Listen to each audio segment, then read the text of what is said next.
ত্রিপুরা জন অধিকার সংগ্রাম পরিষদ শুক্রবার 4 দফা দাবিতে পশ্চিম ত্রিপুরা জেলা শাসকের নিকট এক ডেপুটেশন প্রদান করে।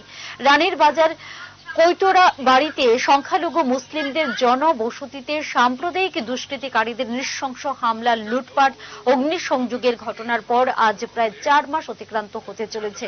এখনো কৈতরা বাড়ির ক্ষতিগ্রস্ত ও সর্বশান্ত সংখ্যালঘু পরিবারগুলো অস্থায়ী শিবিরে কচি কাঁচা শিশুদের নিয়ে অমানবিক দিন গুজরান করছেন। তাদের সহায়তা প্রদানের দাবি জানিয়ে আজকের এই ডেপুটেশন বলে জানান তারা। পরিস্থিতিতে তারা ঘরবাড়ি ওরা ভস্মীভূত হওয়ার পর তারা এখন একটা অস্থায়ী শিবিরের মধ্যে আছে এবং তাদের কোনো রেশনিং ব্যবস্থা নেই। তাদের সরকার এখানে প্রশাসনের তরফ থেকে যারা সম্পূর্ণ যে ঘর পুড়িয়েছে তাদের শুধুমাত্র 12,000 করে দেওয়া হয়েছে এবং বাকিদের 7,000 করে দেওয়া হয়েছে।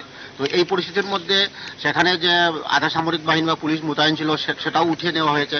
আজকে তাদের অবস্থা খুব একটা মানবেতর তারা জীবনযাপন করছে।